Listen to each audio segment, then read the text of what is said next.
Hello and welcome to another live demonstration. What I want to talk to you about today is gum arabic. Now, probably most of you have been using gum arabic without even knowing. So what is gum arabic?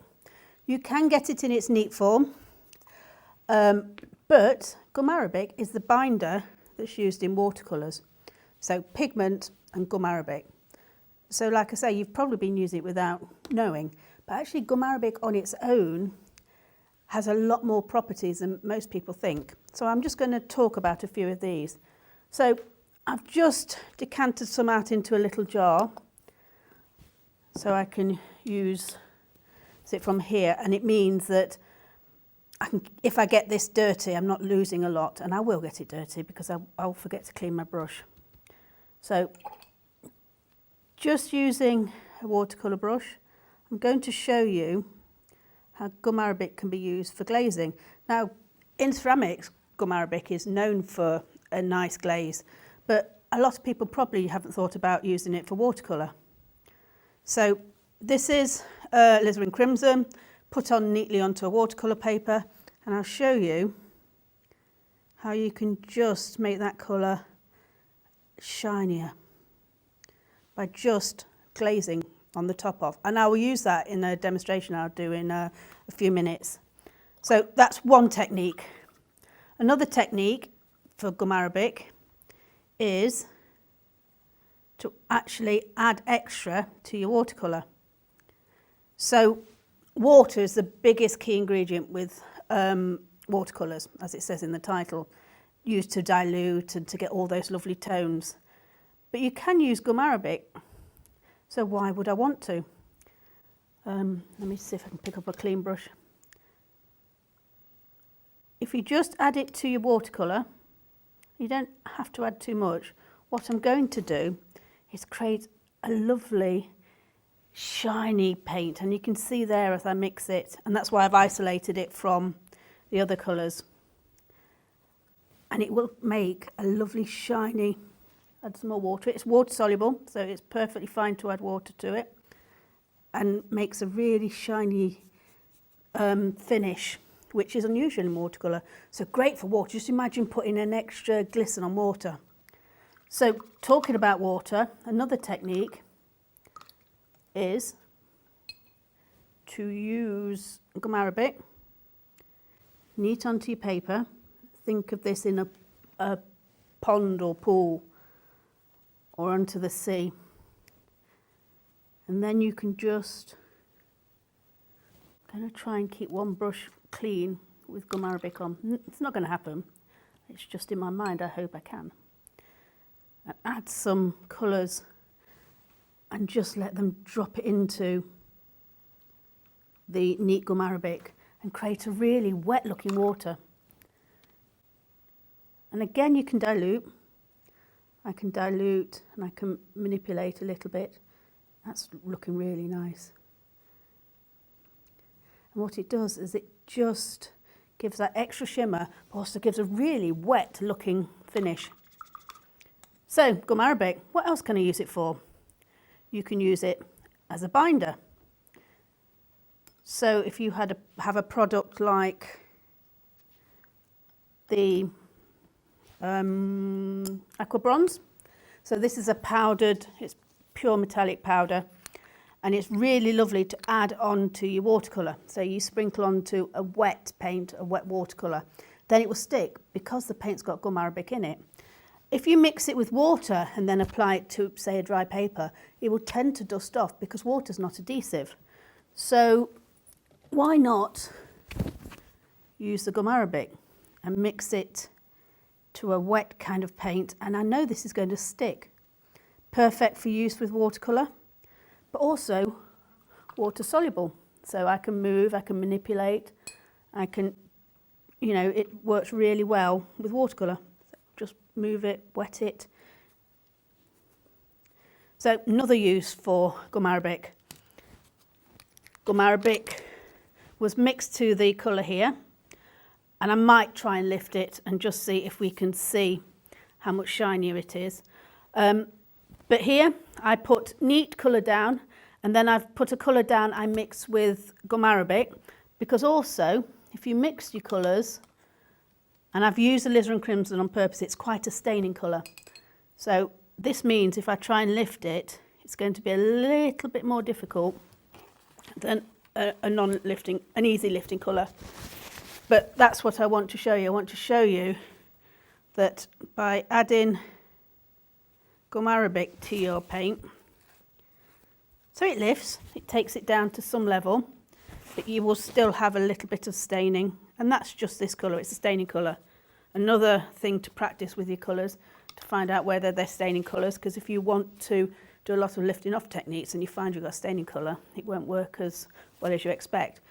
So that's the neat colour, and this one has had gum arabic mixed to it.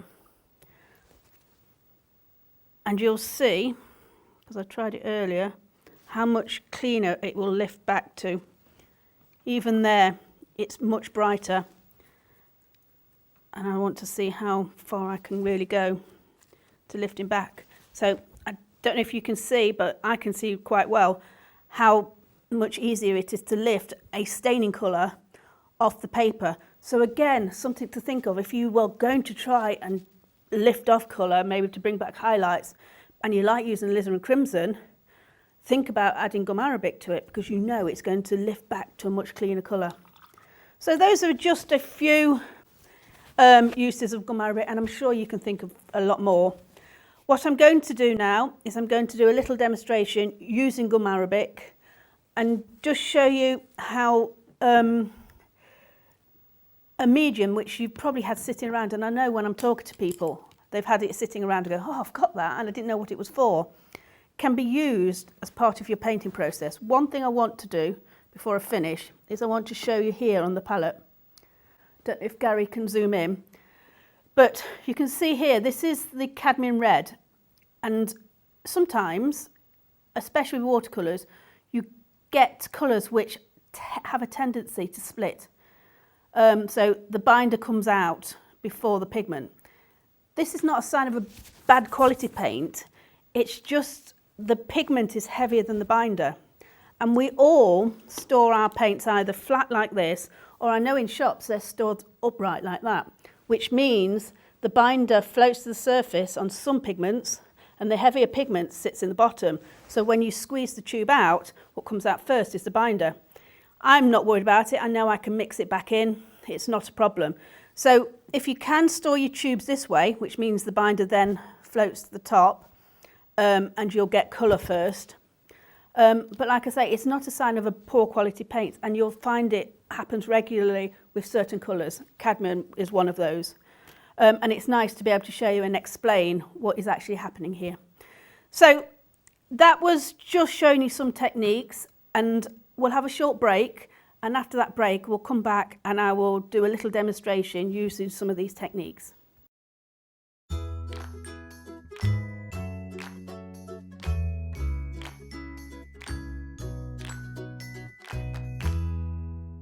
Let us bring out the artist in you. If you'd like to learn how to paint or improve your painting, the SAA is here to inform, encourage and inspire you every step of the way. When you become an SAA member, you get so many benefits, including the free bi-monthly newsletter Paint, packed with inspiring step-by-step projects, fascinating articles, and detailed information to get your creative juices flowing. Discounts on over 13,000 art products featured on the SAA website and in the Home Shop catalogue, with free order line and free delivery in the UK mainland. A devoted SAA team on hand to answer your questions and give you the confidence and motivation you need to start painting and develop at a pace that suits you. Plus, a free welcome pack filled with gifts and practical help to get you started, as well as the opportunity to make friends with like-minded people. Best thing of being a member is the inspiration from the magazines, to be able to purchase things at a very reasonable price. Yeah, you get the reduction on all the materials, the advice you get. I could shop from home. It's a community. It seemed like a very friendly sort of organisation. If somebody's thinking of joining, don't spend too long thinking. Just join. They'll love it.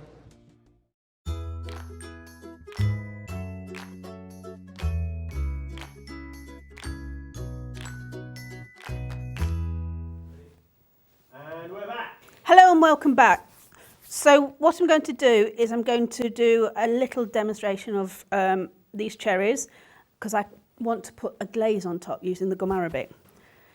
So I've just started off by using one of these really great masking pens, drawing gum pens, just to mask off some areas I want to keep white, because I know the colour I'm using, like alizarin crimson, is not such a good colour to lift off. So I want some really clean whites. So I'm just using this pen to mask off areas, and that means I can rub them off later. This will dry actually quite quickly because it's only put a very thin layer on. So normally I'd have to wait a few moments, let it dry. Advisable not to use a hairdryer to stick the masking fluid on, because it then tends to stick to the paper. You may be lucky and get away with it, but it can stick to the paper. So I'm just going to let that dry, but I do know from experience and practice that this pen dries very quickly because it's a very fluid and very thin layer. So what I'm going to do is just pick up a brush and just get on and start to put some colours on. And you'll actually see on my palette I've got more colours than normal because Gary went, you've got more than 3 colours. I did try and use just the alizarin crimson, but it's a cold red, and it tended to go towards the purple and wasn't giving me any lovely warm colours. So I've added a warm red, which is, think of cold colours much more towards the blue, warm colours much more towards the red. So I always think fire or anything like that with the warm colours. So I added 2 reds, and that is a fairly standard palette. 2 reds, 2 blues, a warm blue, a cold blue. It just gives you so many mixing opportunities. So I'm just starting to build up a palette. Again, I've not got a huge amount of colour. It tends to distract a little bit. So I'm just going to put on a base layer, which is this lovely, I think this is lemon yellow because it's transparent. And I will talk about transparency when I do the demo, because I want to show you how cadmium's an opaque colour compared to alizarin, which is transparent colour, and how I can add shadow and layer over each other but still have the lovely shine come through underneath. So I'm just adding a little bit of colour, not overly worrying about where it's going. I do know it won't be a predominant colour when I finish. So I'm just thinking about what I can do next. But I'm just going to literally cover the background with this yellow as well. And again, using the same colour in the fruit as on the background, ties it all together.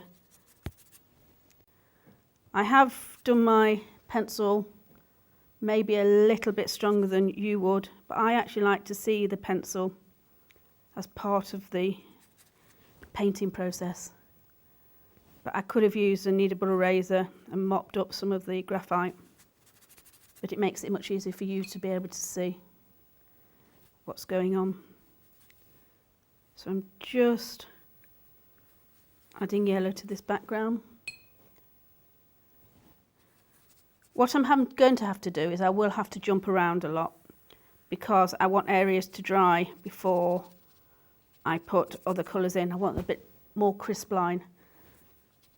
So I'm putting on the softer lines now, and then I can blast it with a hairdryer. Again, not ideal because I've got masking fluid on, but I do know if I do it quickly and gently, it will work fine. So this is very much like a wet wash, very light wet wash, because I want to add, I'm not having to worry about going round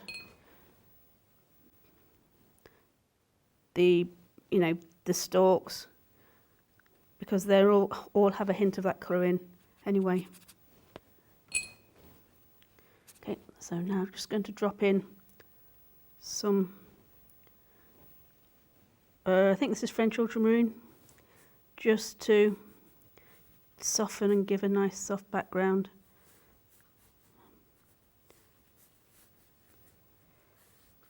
So all the blocking in detail is done at the beginning. Yes, I want to finish with quite a crisp finish, but it's not what I'm concentrating on first. What I want to show you is how you can layer and how you can get things down, and then it's really very few marks that give that fine detail at the end. Because I know a lot of people really want to build up the detail at first, which is not a problem if it works for you that way. But I find that you can actually make a lot less work for yourself by just letting the materials work, see how they finish, see what more you need to do. Because I want this a little darker. So I'm going to just drop in some indigo and start to get that background darker, and then I can see where my lights are going to be. This is why I've got those extra colours. Indigo is a wonderful dark blue. It makes lovely greens if I mix it with the yellow, but what it does is it just gives me some great tonal, dark tonal values, which you can struggle with sometimes. It's transparent, so it still allows that colour underneath. You can see here, you can still see some of that yellow coming through because it's a transparent colour. Just mind your left hand, please, Anita. Sorry. Thank you. Okay. So what I need to do now is let that dry before I start to add detail. So I can go in and start to work on the cherries because they're not touching anything that's wet at the moment. I'm going to go in with my warmer red, which is the cadmium. And I need very little because it's quite a strong colour. I have a little swatch here just to make sure that I'm putting the strength of colour on that I want, and I'm not putting it too dark or too light. Light isn't the big problem, it's when you put it on too strong to start with and you want to take it back. It's easier to add to in watercolour than it is to take away. So I'm putting quite a light colour on. And again, I'm going over that yellow because I've got this very weak, so it's made it quite transparent. Even though it's an opaque colour, when it's much thicker, if you make it very wet, you can make it more transparent. And you can see there how that yellow is showing through.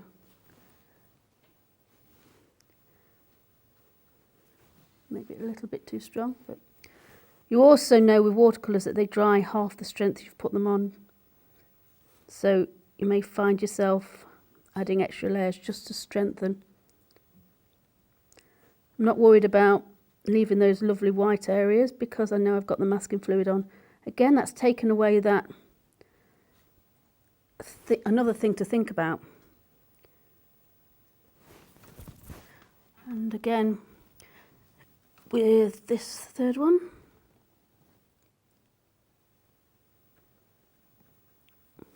what I'm also doing is I'm taking away that fear of that just plain white paper. I've got colour on now. It's starting to look a little like it should do. You can see there's leaves, there's fruit. I'm not overly worried at the moment what these are. So I need that to dry. So while they're drying, I'm going to try and start on the leaves behind. So because I want to create a little bit more controlled, a little bit more detailed painting, I'm just going to put on the green, and I'll use a lifting out technique to bring out the veins. I'm happy with that because I know it's drying now because it's not bleeding into the background. So if you've got the time, allow things to dry between layers, or just think about where you're going next. And you sometimes have to jump around because you want areas to dry. So it may look quite flat at the moment, but I know I can, this is a layer, this is one of the lower layers, so I can build up, I can add much more depth. And I'm going to use some lifting out to bring back. The great thing about watercolour is it doesn't have to be neat and flat. It kind of creates its own direction. So a little bit of a halo around the cherry at the moment, but that is for a reason this time. It's because I want to make sure I've got no colour bleed into each other. Normally it doesn't bother me, but when I'm doing this style, it's not what I'm trying to achieve. If it does bleed in, sometimes it's a lot of fun, but I'm just really, my aim this time is to have sharp finish. So, you can see nothing there is something that you can't do. I'm just putting colour on. A bit of bleed back there, or cauliflower, or blooms, because I had a lot wetter colour repelling the stronger pigment there. If you want to do it on purpose, it's actually, I find it such a struggle, but if you don't want it to happen, it kind of happens anyway. So this is going to be darker because it's beneath. And again, you'll see I'm not using a huge amount of brushes. This silver one is doing the job for me. It's giving me nice control and a nice point. So a lot of people will reach for a really fine detail brush. Not a problem with that, but you have so much different uses for a bigger brush. This is actually quite a small brush for me, because again I want that control. You can see how fine I can actually finish with. So, you know, practice with all your brushes. Get to learn their characteristics, because then it makes it easier. When you just pick it up, you know how it's going to behave for you. It doesn't have to be an expensive brush. It can be an inexpensive brush and actually find the characteristics. The artist brush is going to become a lifelong friend, and you will get your favourites. Like I say, I love the silver range, and probably the all-round is one of my favourite brushes I will use. What's this one? This is a size 8, so it's the all-rounder is a 10, this is a size 8. So it's just that slightly bit smaller. Okay. So now I'm going to add a little bit more tonal value, because this needs to have some shadow.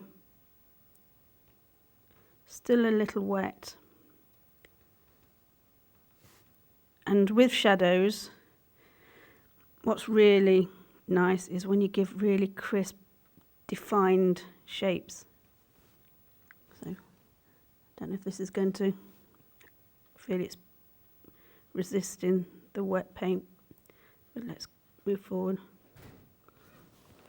So, let's just see if I can indicate that these cherries are making shadows on this leaf. So things like that, just thinking about, you can, you know, add a little bit extra to your painting. So this is where the artist takes things to another level. You can see on here that this is obviously touching the leaf. And then I've got a dark shadow here. But apart from now, not everybody sees the original painting you're painting from, and you now can add the extras, add those extra lights and those extra darks. I feel like I'm overworking this, so I'm going to stop in a minute. Okay. Dark under there. Okay. So let's see if I can do some lifting out. So clean brush, Now I want to just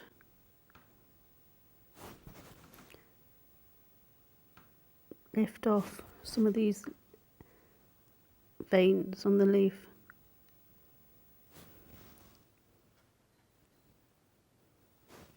Again, it's dependent on the colour, how successful it is. And you'll see I'm cleaning the brush between strokes. It's working, because I want it to be subtle, I don't need it to be strong.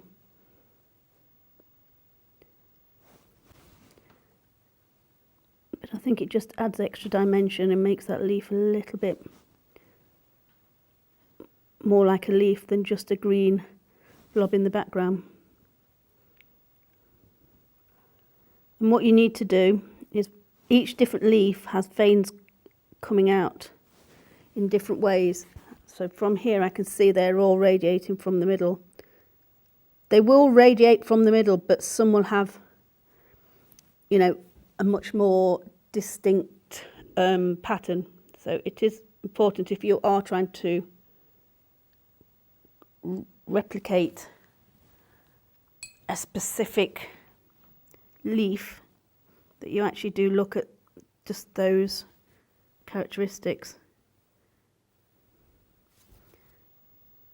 Okay, that's coming out a bit better. And I'm not wanting a huge amount of detail. Let's bring some more. So lifting out. Could use a smaller brush, but I think this is working. And now I'm going to go back in, just add a little bit more texture, dark between the leaves.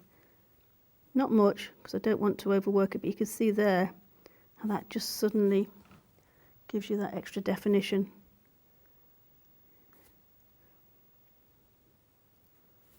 Okay, I'm overworking now, so I'm going to step back. So now onto the cherries. What I'm going to probably do is work from the bottom to the top, because that's still wet, and I'm hoping these have started to dry. So I'm just going to very quickly add colour on.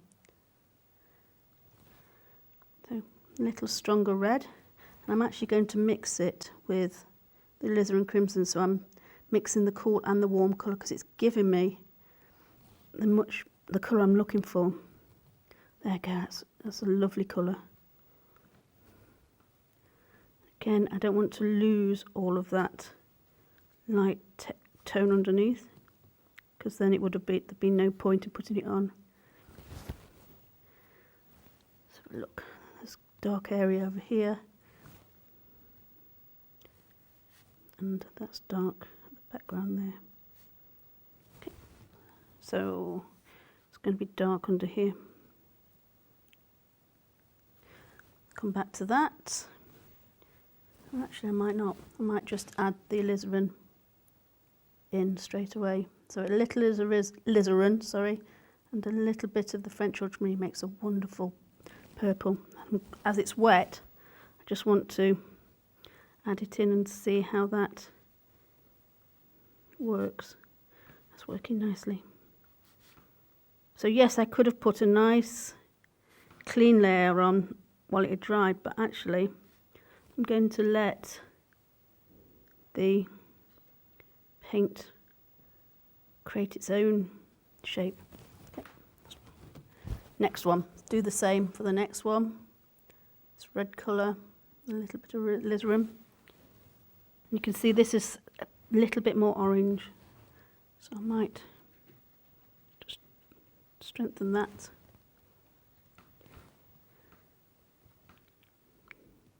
Still predominantly only using the red, yellow, blue. But you can see all the tones you can reach. Not worried about those white highlights. I'm looking for those mid highlights at the moment. Because, like I've said before, I've got those already here with the masking fluid. So now I'm just going to start to put in this same purple. I'm just going to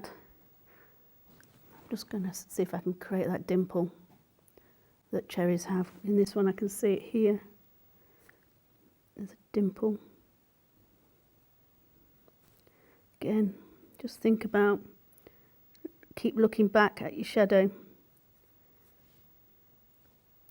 little bit here. I think that's working.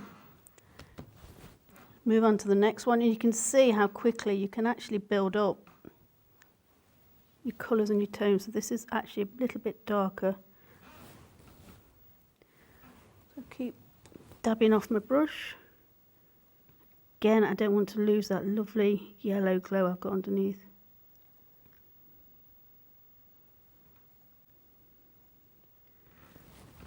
Straight into the alizarin. Alizarin's quite transparent, so it is going to show all those colours underneath. Careful to pick up. Like I said, I'm again not worried about detail yet. I can pick all that up in a minute. Okay, so while they're drying, because I still need another layer, I just now can look at other details. And again, I don't want to do a huge amount of work. I do want to get everything attached. So these stalks come in here and they attach to the top here. Let me clean this up.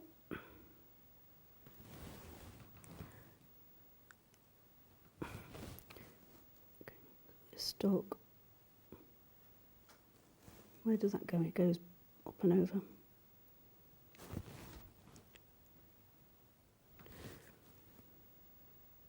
Sometimes you lose your way a little bit. Did a little bit with that, but you've still got the original in front of you. So you can bring it, you can keep looking at it. So I need a brown. Again, using the colours I have, I can get a really nice brown. So blue, yellow, and a bit of the alizarin. Take that bit stronger by adding the blue. And I can make a really good brown. I'm just looking at where the shadows are. And again, with a wet brush, just move it. Bring some detail into other areas. And it's just how it ties it all together. I'm not worried about every little detail on this branch for this painting. Other times I may do. I may like to really look at detail, but I don't have all the time in the world for this. So just look at texture. Using, again, let's get a dry brush and use the brush to add texture. I want to show you the versatility of the brush as well. So now I'm just going in with the dark, the indigo, just to tie it all together. And you can see there now how that's starting to just add that tone which we didn't have. And I want to be really careful with it because I don't want to outline everything. Okay, so cherry goes into here. Shadow, actually shadow underneath there. Right. So these cherries have had time to dry. I'm going to now go in with my darkest tone. And I'm going to be really careful. So I'm using the indigo because that's what I'm using as my darkener, and the alizarin crimson. Again, just testing that I have the colour I'm looking for. So now you can see underneath the cherry, this is going to be quite dark. This is where I can now just add that much carefully thought about darks. It comes round here. And there's a little dimple there. If it feels too harsh, just clean brush and just move it a little bit. But remember again that it dries a lot lighter. Then there's a dark area here.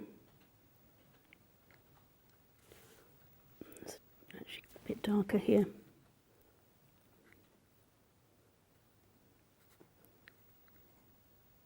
Okay, so that's for that one. Under here. What it doesn't do is it's not dark totally at the bottom. You've got reflected light on this one, so I'm just making sure that the bottom is still a little bit lighter. So it's not quite as dark as this. So I'm looking at where are the darker shadows, and under here are the darker shadows. Bit of dark hitting there, and you can see there I'm not touching the bottom, the cherry, because it's got the reflected light. See if I can bring back that dimple.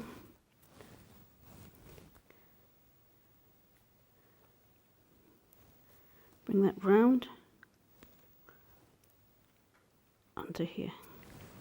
Maybe I do need a little bit more definition. Okay. Sometimes you just got to walk away and just let it dry. And then this one is actually quite dark, so I'm going to make sure I've got plenty of paint mixed up.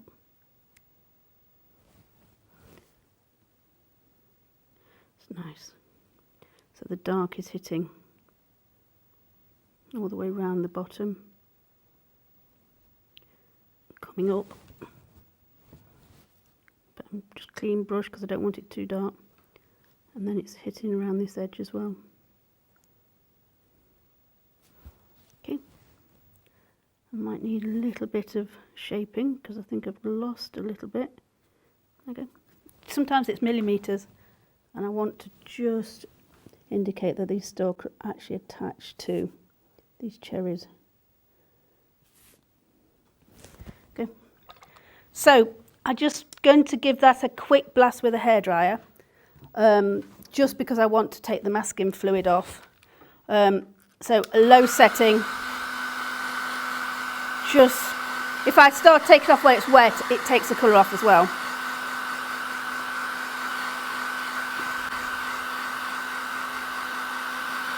So nearly there.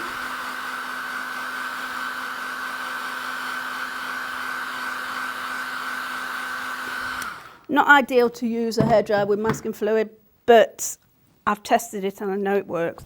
Then another great tool, which is the Mask Away. So this is a rubber, it's unobtrusive, but what it does is it grips the masking fluid and takes away a really clean line. I can use my fingers, but what I'm going to do is, depending on how grubby my fingers are, I'm going to add grubby marks to my painting. So this tool, Mask Away, just takes off all the masking fluid really cleanly and easily.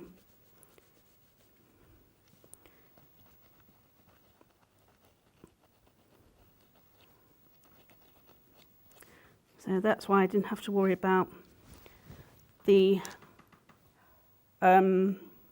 white lines. Now that looks a little harsh, a little too bright, so I can just dab in a little bit of colour and bring out. So this is how you think about every layer you reveal will give you another thing to think about.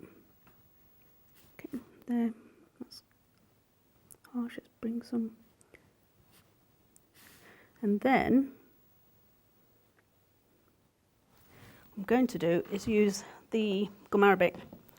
So using this to glaze, I've got cherries, they're shiny and round. So let's just use the gum arabic to show that. So I'm just adding,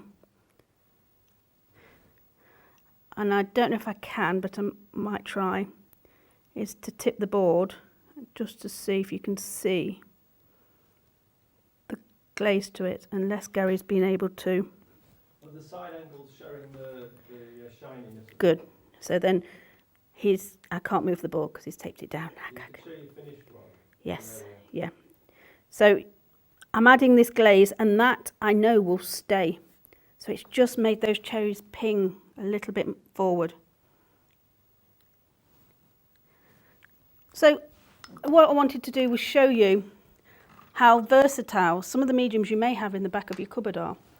So just a quick demonstration using cherries, again few colours, and you can see here this is one I tried earlier. I had a little bit more time, but I don't know if you can pick up the shine. Have you picked it up? Because I put some gum arabic on it, so it took that flat cherry to a much more different level. You know, it made it stand out of the page. So I hope you have a go, and I hope you find lots of uses for something like gum arabic. So join me later in the week for another live demonstration.